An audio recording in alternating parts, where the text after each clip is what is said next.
Il y a une disposition de cœur qui est capitale, que notre génération a beaucoup oubliée et qui justement permet à Satan de faire beaucoup de dégâts et dans l'église et dans le monde, mais surtout dans l'église. Et cette disposition de cœur, c'est celle-là qui nous rend capables de tenir ferme devant le péché, qui est dans nos cœurs. Okay? Donc dans mon cœur, il y a le péché. Et quand je crie à Dieu, Dieu purifie mon cœur du péché. C'est vrai.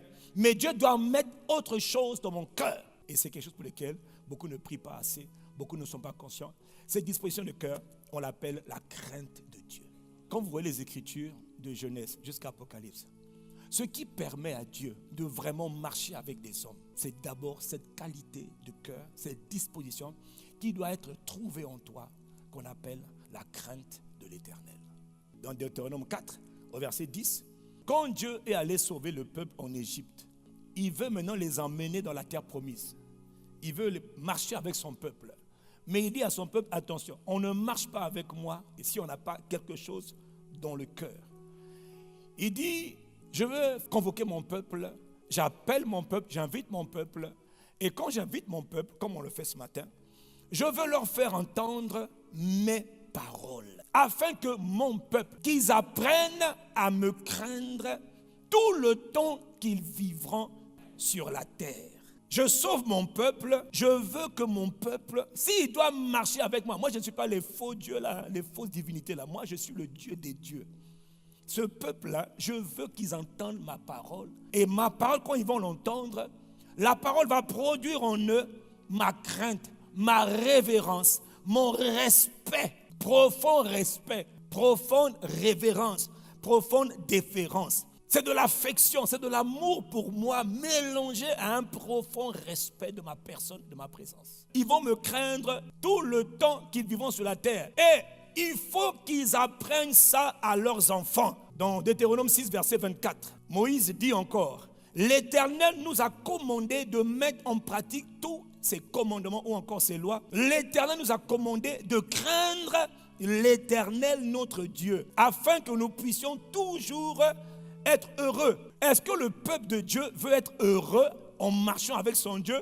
Oui, nous voulons. Alors, apprenez à me craindre et qui nous conserve la vie comme il le fait aujourd'hui. Parce qu'on t'a beaucoup parlé de la crainte de Dieu depuis le jour où tu as reçu Jésus. Et depuis que tu es sauvé, que tu as reçu l'Esprit de Dieu, est-ce qu'il t'a appris la crainte? On parle d'une totale soumission à Dieu. Elle est progressive. Si vous invoquez comme Père celui qui juge selon l'œuvre de chacun, sans acception, c'est-à-dire sans distinction de qui que ce soit. Il dit, conduisez-vous avec crainte. Si tu appelles Dieu, oh tu es mon Dieu, il dit devant ce Dieu-là, conduis-toi avec crainte. Respecte-le. D'autres versions disent avec crainte et tremblement. Respecte, révère Dieu. Ce n'est pas ton petit copain. Il est le créateur des cieux et de la terre. Il domine sur tout ce qui se meut. Il est le Tout-Puissant. Pendant le temps de votre pèlerinage, c'est-à-dire votre séjour sur la terre, ou votre temps ici-bas, mon frère, ma soeur, excuse-moi, hein, tu n'es pas là éternellement sur la terre. Tu as un temps limité. Tu as un temps. Pendant le temps, là, depuis que tu es né là, jusqu'à ce que tu partes, tu as un temps. Il dit, pendant ce temps de l'intervalle qui t'a été donné pour être un mortel sur la terre, conduis-toi avec respect devant Dieu. Parce que tu comparaîtras devant lui. Tu vas voir, tous les habitants du monde, grands, petits, riches, pauvres, puissants, machin, tout le monde va comparer devant Dieu. Nous sommes des voyageurs. Nous ne sommes pas des gens qui allaient rester sur la terre. Non, moi je vais rester sur la terre éternellement. Avant toi, les pharaons avaient voulu rester éternellement sur la terre. Tellement ils étaient puissants. Oh, je ne vais pas mourir. Embaumez-moi, même si je meurs, embaumé. On parle embaumé. Gardez mon corps, on a gardé le corps. Gardez encore, on a gardé. Papa, ils sont morts. Leur esprit, parce que la mort, c'est pas une affaire de corps, c'est une affaire de l'esprit qui sort. Même si ton corps, on le garde, mais l'esprit est parti, il ne reviendra plus. Nous sommes tous des passagers. Chacun doit se conduire avec crainte. Mais pourquoi je dois le faire? Pourquoi je veux me conduire avec crainte? Pourquoi je veux me conduire avec crainte? La raison pour laquelle tu dois te conduire avec crainte, il dit, sachant que, il parle aux croyants, que ce n'est pas par de l'or ou de l'argent ou des choses périssables que vous avez été rachetés de la vaine manière de vivre que tu avais hérité de tes ancêtres. Il dit, mais par le sang pur, précieux, sans tache, de Jésus de Nazareth, le Christ. Qu'est-ce qu'il est en train de te dire? Il dit pour que toi, tu deviennes enfant de Dieu. Que toi, tu deviennes citoyen du royaume des cieux.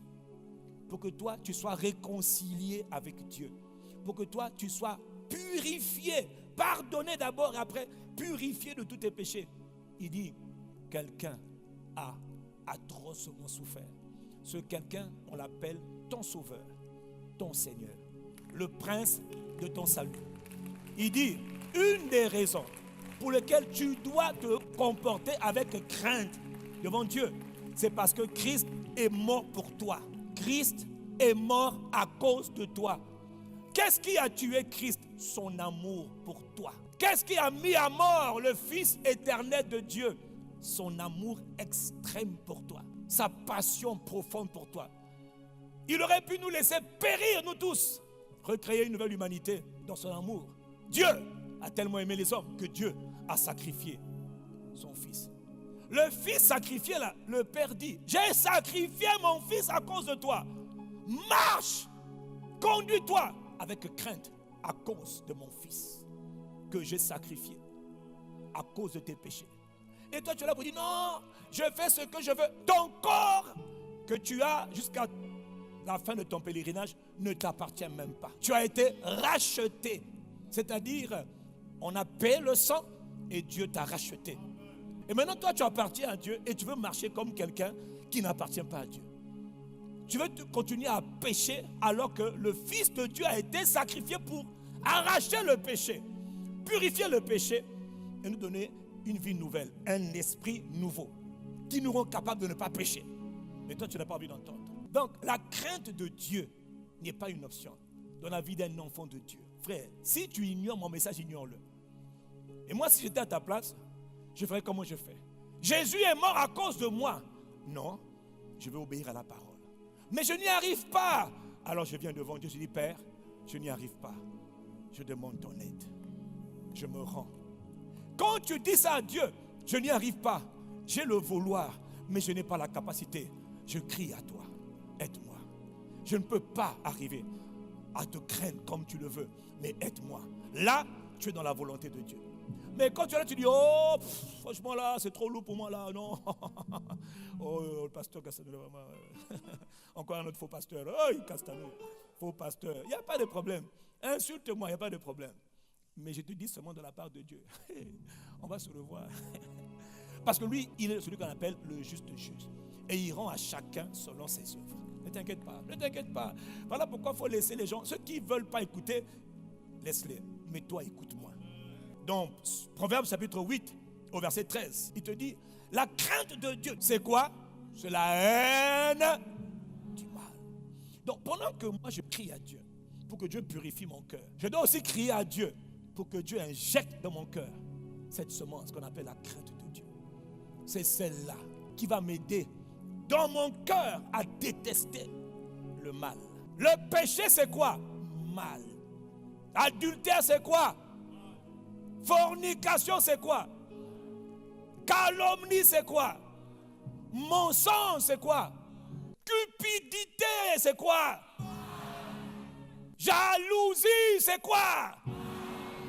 Méchanceté, mauvaise pensée, meurtre, violence, colère, grossièreté. Donc le péché, c'est mal. Il dit la crainte de Dieu, c'est de haïr le mal. Si tu arrives à demander à Dieu, mets dans mon cœur la crainte de Dieu, hey, elle va produire en toi ce qu'on appelle des racines, des fruits. Le fruit là, c'est la haine du mal. C'est comme ça qu'un homme est capable de vomir le péché même quand il aime le péché. C'est-à-dire ce que tu aimes, tu ne vas plus l'aimer. Oh, je te donne le secret. Ce que j'aime, quand je crie à Dieu, mets dans mon cœur la haine du mal. Automatiquement, à force de demander à Dieu, il met la crainte. Tu prends la parole, il met la crainte. Quand il met la crainte, toi-même tu vas haïr le mal. Le mal que tu aimais, tu en seras dégoûté. On parle d'un homme qu'on appelait Job. Dans Job chapitre 1 au verset 1. On dit de lui que cet homme, il était intègre. C'est possible. Il était droit. Dites ce que vous voulez, c'est possible. Et il craignait Dieu. Il a eu beaucoup de problèmes. Ça veut dire qu'on peut craindre Dieu, avoir des problèmes. D'accord, mais au moins on craint Dieu. Et Dieu délivre tôt ou tard. Si Dieu ne délivre pas aussi, on s'en fout, on meurt, on monte. Et alors, la crainte de Dieu, c'est ça qui manque à notre génération. Les églises, on ne craint pas Dieu. Pas du tout. Quelle crainte de Dieu vous avez ici là? Du pasteur jusqu'au peuple, quelle crainte de Dieu? On n'a pas de crainte de Dieu. On a des problèmes. La crainte a disparu. Le profond respect de Dieu a disparu. Nous sommes remplis d'églises de cinéastes. Nous sommes devenus une génération de comédiens, des cinéastes. Depuis l'apôtre, le pasteur, le prophète, l'évangéliste, le docteur, l'enseignant, le respect, la paix, le paix, tout ce que tu veux, on est des plaisantins. Une génération de comédiens, des acteurs, parlent bien, mais dans le cœur, il n'y a pas de crainte de Dieu. Ça se voit parce que les fruits parlent toujours. Les dimanches sont remplis des églises, alléluia. Quelles que soient les églises, hein. Évangéliques, charismatiques, pentecôtistes, catholiques, presbytériennes, toutes les églises là. Et même après les mosquées, tout on remplit. On est là, on fait le pied, on fait le... Oh là, il y en a qui marchent, il y en a qui marchent. On est des cinéastes. On est des plaisantins. Nous sommes une génération de rigolos. Vu du ciel, on est des plaisantins. Les gens ne craignent pas Dieu. La crainte de Dieu, c'est dans le cœur. Et ça se voit. Ça va se voir tôt ou tard. Mais la haine du mal, ça se voit. On peut haïr le mal au pied là où il y a le mal. Mais on peut haïr le mal. La haine du mal, c'est pas non. Je reste à la maison, je me mets dans la montagne, je ne travaille plus parce qu'il y a trop de méchanceté. Toi aussi, tu es bête ou quoi? La haine du mal, c'est je suis au milieu de ténèbres. Mais je m'efforce d'être droit. Je m'efforce d'être intègre. Je m'efforce de craindre mon Dieu. Je suis là où personne ne craint Dieu. Tout le monde fait la même chose. Mais je dis à Dieu, aide-moi à être différent. Vous qui aimez l'Éternel, haïssez le mal. On aime Dieu, puis on ne veut pas haïr le mal.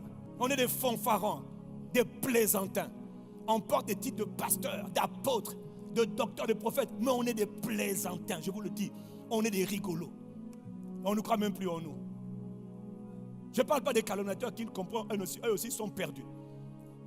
Je parle même des gens qui ont un bon cœur, mais qui voient qu'il n'y a plus de morale. Il n'y a plus de crainte de Dieu. C'est quoi cette histoire? Quelle génération perverse. Mais le dimanche, on est à l'église, hein, s'il vous plaît. Avec le sourire. Bonjour mon frère, bonjour ma soeur. Bonjour mon frère, bonjour ma soeur. Un homme qui marche avec Dieu doit haïr le mal. Et il y a des degrés, mais il faut haïr le mal. Comment toi le mal ne te dérange pas? Même si on ne dit pas tout, on prie que le mal soit arraché.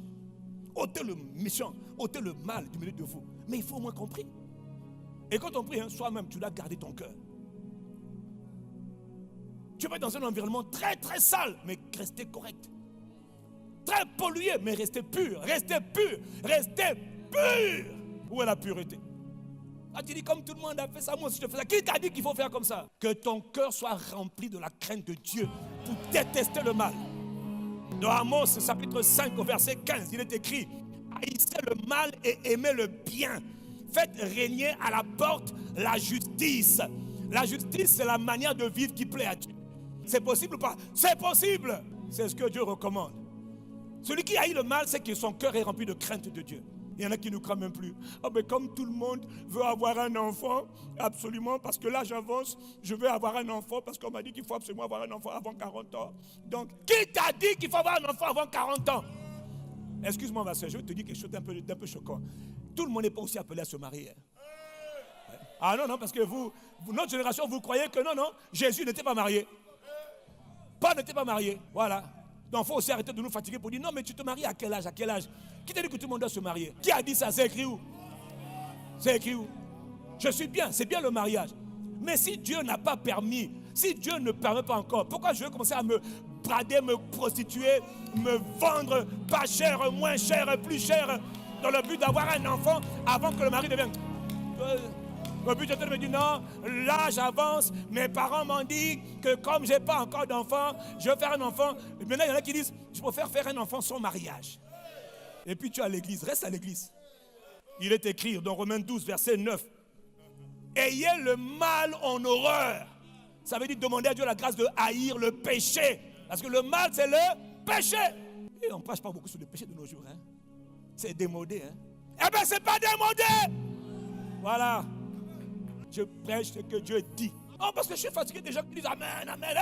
Amen quoi? Amen toi dans la prière. Crie à Dieu, que Dieu t'aide. Le péché, c'est le mal. Tous les péchés. Maintenant, il y a des degrés. D'accord, mais c'est quand même mal. 2 Timothée 2, verset 19, il est écrit: le solide fondement de Dieu reste debout, avec ses paroles qui lui servent de sceau. Le Seigneur connaît ceux qui appartiennent au Seigneur. Quiconque invoque le nom du Seigneur, c'est-à-dire quiconque se revendique appartenir au Seigneur, qui s'éloigne du mal. Toi, tu aimes le mal comment? Comment tu aimes le mal? Comment tu fais pour aimer le mal? Mais quoi, il faut prêcher. Les pasteurs prêchent très bien. Alléluia, Hosanna. Et ça, personne ne voit. Non, il faut arrêter. Il faut que Dieu nous aide. Je suis fatigué de cette génération de cinéastes. Il faut que Dieu nous aide. Moi, je suis le premier. Moi, je suis clair. Je demande l'aide de Dieu. Toi, tu fais quoi? Toi, tu as demandé. Je vais en retraite. Oh, apprends-moi à prophétiser. Colo, brato, colo, prophétiser. J'ai envie de te mettre une gifle que tu vas jamais oublier. On va en retraite, on demande d'abord à Dieu: change mon cœur. Fais de moi ton instrument. Donne-moi un cœur d'humilité. Donne-moi un cœur de sainteté. Donne-moi un cœur pur. Donne-moi un cœur qui déteste l'orgueil. Parce que je suis un homme orgueilleux. Donne-moi ce cœur. Donne-moi un cœur qui te connaît. Donne-moi un cœur qui t'est agréable. Pourquoi tu vas me donner tes dons? Je vais faire quoi avec tes dons? Je vais te décevoir, te décevoir. Je vais faire quoi avec tes dons spirituels? Oh, je ne suis pas apôtre, je m'en fous de ton apostolat. Quel apostolat? Pour te déplaire? Pour faire être un homme sans titre, sans rien, puis plaire à Dieu, que d'avoir un titre, ouais, apôtre, je m'en fous. Quel apôtre? Je veux plaire à Dieu. Je veux connaître Dieu. Je veux haïr le mal. Ça, c'est ce qui m'intéresse. Mais il y en a qui sont tellement attachés à leur titre. Ouais, l'homme de Dieu. Quel homme de Dieu? Pervers. Pervers, dépravé. Pécheur notoire. Coucheur avec les filles. Et les femmes qui couchent avec les hommes, et les hommes qui couchent avec les hommes. Et maintenant, c'est la mode, on couche avec les animaux. Hey! Dans une église, le pasteur couche avec les bêtes. Et puis les jeunes qui donnent leurs fesses par derrière, les autres par devant. Donc on ne sait plus quelle est l'heure d'être. On est perdu. On ne sait plus, on est perdu. C'est la perversion. Et ça se passe dans notre génération. Non, je refuse. Il fasse ça, moi je ne serai pas dedans. Et je sais qu'il y a encore des gens qui sont comme ça. Non, on veut craindre Dieu. Oh, parce que je n'ai pas d'argent. Arrête! Que je n'ai pas d'argent. Meurs alors. Je préfère mourir dans la misère que de donner derrière. Arrête ça! C'est quoi ça? Et puis il faut avoir l'église. Fire! Fire! Fire dans les fesses! Fire dans l'intérieur, là c'est quoi? On veut des jeunes qui craignent Dieu. Des hommes connus pour marcher avec Dieu et qui craignent Dieu. C'est possible. On va nous embrouiller ici là. David craignait Dieu. Un jeune homme qui craignait Dieu. Oui, il a fait des fautes. Il a eu à faire des erreurs. C'est vrai. Craindre Dieu ne veut pas dire que je ne vais jamais faire d'erreur. C'est possible. Mais quand je tombe, je me relève. Quand je pêche, je me repens. Je crie à Dieu: délivre-moi, crée en moi un cœur pur. J'ai péché. Mais arrêtez. Arrêtez. David a péché, d'accord. Il a caché, d'accord. Mais quand on a confondé, il a pas dit non, c'est pas moi. Arrêtez ça. Un cœur qui craint Dieu. Quand tu es tombé, ça peut arriver. Tu vas te relever. Mais tu vas te le cacher pour dire non, c'est pas moi. Sous-marin. Arrête. Tu as péché, expose ton péché. Ne dis pas non, j'ai parlé moi-même à Dieu, c'est faux. Si tu as péché, viens me voir. Confesse. Les gens qui disent moi, je sais pas parler à Dieu, Dieu m'a pardonné. Non. Il a dit confessez vos péchés les uns aux autres. Quiconque confesse son péché, c'est moi à Dieu, pas aux hommes. Ou surtout quand tu es responsable quelque part et que tu as péché, que tu n'as pas dit à toi responsable, tu es méchant, tu es menteur et tu ne seras jamais pardonné. Parce que Dieu est juste. On te confie une charge. Voilà pourquoi je vous dis n'aspirez pas aux responsabilités.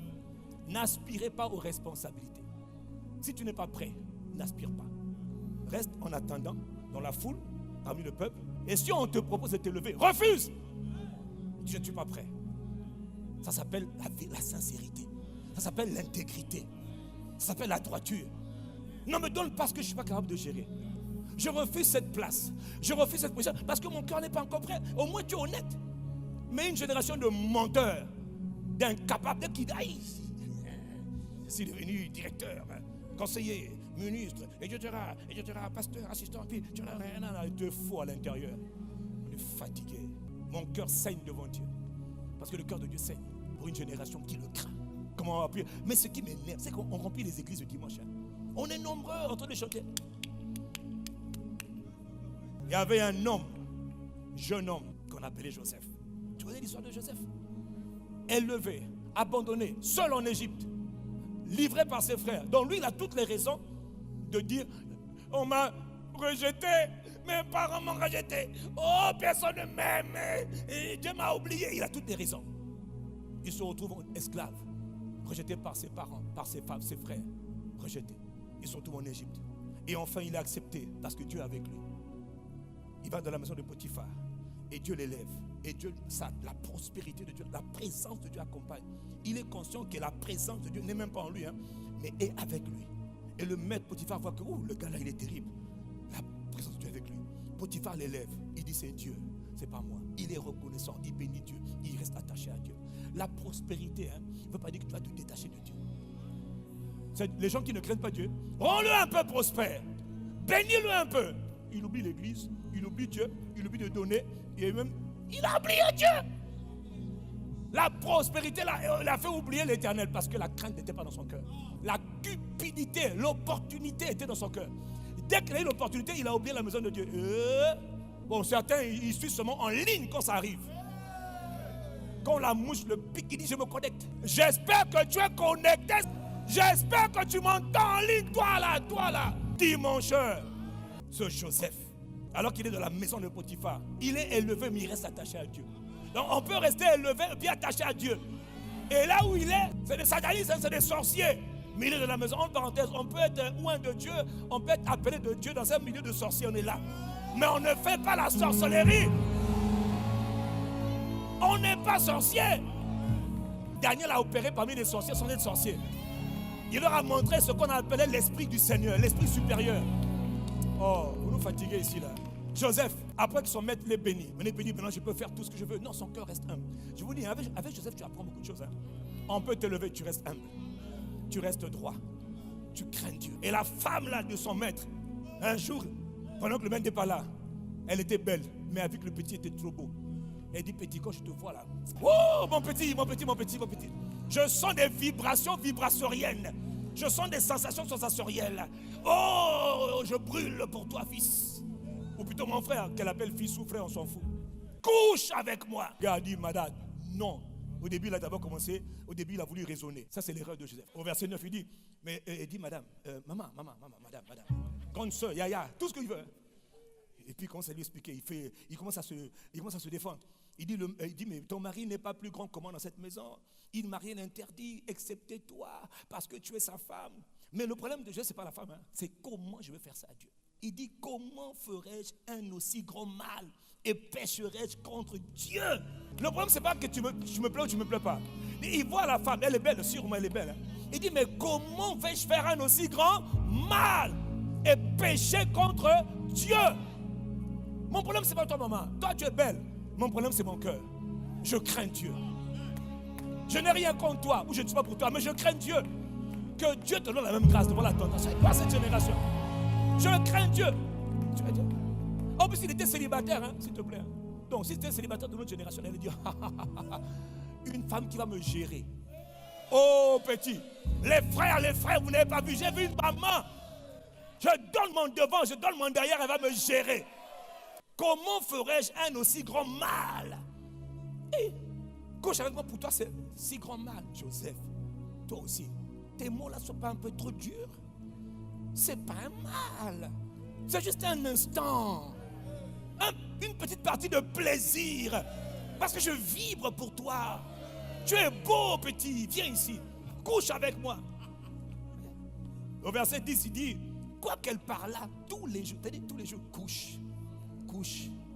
Bon, le petit ne peut pas démissionner par contre. Là, il ne démissionne pas. Là, il faut qu'il prie seulement. Que l'esprit qui anime cette femme sort. Je te lis. C'est comme ça qu'on prie. Lui, il ne savait pas les techniques d'aujourd'hui. C'est on neutralise par la puissance de la prière. La nuit, j'ai dit tout esprit de débauche là, qui est en train de m'oppresser par mon chef là. Que le feu de fire, jugement. Tu vois, il va commencer à se calmer. Mais Joseph ne connaissait pas les techniques. tous les jours elle parlait. Il dit, il refusa de coucher auprès d'elle et d'être avec elle. Bon, la dame aussi un jour elle a craqué. Elle a dit, ça suffit maintenant petit. Jusque là je parlais, tu ne m'obéis pas. Un jour, elle attrape le gars, elle dit, viens ici. Il n'y avait personne dans la maison. Elle dit, viens ici, je te dis. Tu m'énerves, je te parle, tu ne m'écoutes pas. J'ai dit, couche avec moi. Le petit a dit, maman, excusez-moi. Il est écrit, il ne savait pas que c'était écrit fouiller la débauche. Le gars a laissé sa tunique. Speedy Gonzalez. Tu es fou. Le gars a fui. Il a fui comme l'avion, quand l'avion décolle à peine. Joseph a fui. Que Dieu t'accorde la grâce de fuir. Et puis dit, ils sont fuis dehors. Toi, tu voulais dire, non, rhabille-toi. Rhabille-toi. Frère, on fuit. La sagesse de Dieu, c'est de fuir. Fuyer la débauche. Il a fui la débauche. Pourquoi? Parce qu'il considérait que c'était un péché. Donc, la crainte de Dieu l'a poussé à fuir. Fuir quoi? Le mal. Si tu cries à Dieu pour qu'il mette dans ton cœur la crainte, cette crainte-là, quand elle est en toi et elle grandit en toi, tu n'auras même pas à réfléchir. La crainte va prendre le dessus. Et tu vas fuir le mal. Le mystère avec la crainte, c'est que la crainte, c'est pour un temps, mais ça doit rester tout le temps. Donc la crainte de Dieu, ce n'est pas pour cette semaine. La crainte de Dieu, c'est tout le temps. Proverbe 28, verset 14. Il est écrit, heureux l'homme qui est continuellement dans la crainte. La crainte de Dieu, c'est tout le temps. Dans Deutéronome chapitre 5, verset 29, Dieu dit lui-même à propos de Moïse, il dit à propos de son peuple, vous disait non, on ne veut pas, on veut obéir à Dieu, mais Moïse, que Dieu n'apparaisse plus, on ne veut pas voir Dieu. Dieu dit à Moïse, Moïse, si ce peuple avait toujours ce même cœur pour me craindre, donc je prie pour toi, que ce ne soit pas la crainte d'un temps, parce que la crainte de Dieu on peut la voir, puis on peut la perdre, mais la bonne nouvelle c'est que quand on l'a perdue, on peut la récupérer. Pourquoi? C'est dans le cœur. On peut semer dans le cœur la crainte de Dieu, ou bien si tu n'as pas maintenu, elle peut mourir. Que Dieu la réveille dans ton cœur. Que Dieu la réveille dans ton cœur. L'église a perdu la crainte de Dieu. Voilà pourquoi dans l'église il y a des scandales, Je ne parle pas des scandales qui sont inventés par les médias. Parce qu'il y a beaucoup de scandales inventés de toutes pièces par les méchants qu'on appelle les calomniateurs, les faux témoins. Ça on ne parle pas d'eux. On parle des vrais scandales. On parle des choses qui sont vraies et qui ne doivent pas arriver dans la maison de Dieu ou pour des enfants de Dieu. Une église n'est pas une église s'il n'y a pas la crainte de Dieu. Un rassemblement comme celui-là ne sert à rien s'il n'y a pas des gens qui craignent Dieu. Dans Acte 2, il est écrit qui persévérait dans l'enseignement des apôtres, la communion fraternelle, la fraction de pain et dans les prières. C'est vrai. Mais il est écrit au verset 43, la crainte de Dieu s'emparait de chacun. Je rêve de cette église où les frères et les sœurs sont remplis de la crainte du Seigneur, d'un profond respect pour Dieu. Si tu tombes dans le péché, relève-toi, confesse-le, relève-toi et marche. Pas seulement dans la purification, mais dans une autre dimension de la crainte de Dieu. Parce qu'il y a des choses qui vont arriver pour te montrer que ta crainte de Dieu était faible. Ce n'est pas un problème. Relève-toi et demande à Dieu d'augmenter la crainte. Parce qu'on peut croître dans la crainte de Dieu. On peut protéger son cœur. Le cœur doit être protégé avec la crainte de Dieu. Et tu dois grandir dans la crainte de Dieu. Il faut grandir. Tout ce qui vient dans le cœur peut grandir. Si ça peut grandir, ça veut dire que ça peut aussi diminuer. Que Dieu te restaure ce matin. Il dit la crainte s'emparait de chacun. Et comme la crainte était dans le cœur, Dieu était honoré, Dieu était respecté. Maintenant après on dit, conjonction de coordination. Il se faisait beaucoup de miracles et de prodiges par les mains des apôtres. Pourquoi? Parce qu'il y avait la crainte de Dieu. Beaucoup d'églises sont églises avec le nom, le titre, il n'y a plus rien. Depuis le pupitre jusqu'au peuple, il n'y a rien. Tout le monde fait la bagaille. Personne ne craint Dieu. Tout le monde aime le mal. Au lieu de haïr le mal, au lieu de demander à Dieu la grâce de haïr le mal, on demande à Dieu la grâce d'avoir les dons des miracles. Mais c'est quoi notre problème? Dieu cherche des gens qui sont vrais. Et les gens vrais avec Dieu, ceux qui disent à Dieu, donne-moi la crainte de ton nom. Je n'ai pas envie de faire semblant. Je suis malade, c'est vrai. Aide-moi! Donne-moi un cœur qui te craint. Crainte de Dieu. Il est écrit, Acte 9, verset 31. L'église était en paix dans toute la Judée, la Galilée, la Samarie. L'église, elle s'édifiait. Les gens devenaient de plus en plus solides dans la foi. Pourquoi? Elle marchait dans la crainte du Seigneur. Et elle s'accroissait par l'Esprit Saint. Où est la crainte de Dieu aujourd'hui? Où est la crainte de Dieu? Eux, ils avaient la crainte de Dieu. Et Dieu les bénissait. Et Dieu était avec eux. Un homme veut marcher avec Dieu. Il faut que tu dises à Dieu, donne-moi un cœur qui te craint. Il faut que la crainte de Dieu soit restaurée dans nos cœurs. Comment elle est? Par l'enseignement. S'il n'y a pas d'enseignement, on va tous être des cinéastes, des comédiens. C'est la crainte de Dieu qui doit être parmi les critères de nomination des gens. Partout, il faut qu'on ait des gens qui craignent Dieu. Quand personne ne craint Dieu, alors tout le monde aime le mal. Mais quand il y a quelqu'un qui craint Dieu, il déteste le mal. Toi, tu vas être nommé, je ne sais pas où là. Est-ce que tu n'aimes pas est-ce que tu détestes le mal? Même pas. Mais tout ce que tu veux, c'est la nomination. Parce que tu es obsédé par le Dieu de l'argent. Tous ces mbongos. L'argent, là. Nommez-moi pour que moi aussi je me sucre. Mais il n'y a pas de crainte de Dieu. Il n'y a pas de haine du mal. La crainte de Dieu, c'est de haïr le mal. Même si toi qui critiques, il y a des spécialistes, je vous le dis, de la critique aujourd'hui. Ils critiquent tout le monde. Mais toi, quand on va te mettre, si on te met, tu vas faire quoi? 3 mois, oh là là. 3 mois, oh là là. 3 mois, oh là là, oh là là. Il faut arrêter. D'ailleurs, je suis devenu, je regarde, j'ai dit, Seigneur, aide-nous, aide-nous. Les gens qui n'étaient rien hier, qu'on a mis en position élevée, ils sont devenus fous. Parce que leur cœur n'avait pas la crainte de Dieu. Et ça s'est vu. Que Dieu nous aide. Je vais terminer par une prière. Psaume 86, verset 3. David dit, aie pitié de moi, fais-moi grâce, car je crie à toi tout le jour. David, tu pries pourquoi? Verset 6. Éternel, prête l'oreille à ma prière. Sois attentif à la voix de mes supplications. Verset 7. David insiste. Éternel, je crie à toi. C'est-à-dire, je t'invoque. Je crie à toi au jour de ma détresse, car tu m'exauces. Que demandes-tu, David? David fait 2 demandes. 1. Enseigne-moi tes voies, ô Éternel. Et pour que Dieu lui enseigne the ways, les voies de Dieu, ce n'est pas une prière, Père, au nom de Jésus, enseigne-moi tes voies. Non, il veut connaître Dieu. Il veut connaître comment Dieu fonctionne. Il veut connaître comment le Saint-Esprit, comment vivre avec l'Esprit. Qu'est-ce qui est agréable au Saint-Esprit? Qu'est-ce que le Saint-Esprit n'aime pas? Qu'est-ce que le Saint-Esprit chérit? Comment le Saint-Esprit veut qu'on lui parle? Il dit, enseigne-moi tes voies. Comme tu es venu habiter en moi, enseigne-moi à te connaître. Qu'est-ce que tu aimes? Quelles sont les voies que tu agrées? Quelles sont les voies que tu n'aimes pas? Je veux marcher avec toi. Oh, Esprit de Dieu, Saint-Esprit, c'est à toi que je parle. Mais aide-moi, enseigne-moi tes voies. Montre-moi comment on marche avec toi. Premier fardeau de David. Deuxième fardeau. Dispose mon cœur à la crainte de ton nom. Ça veut dire, donne-moi un cœur qui te craint.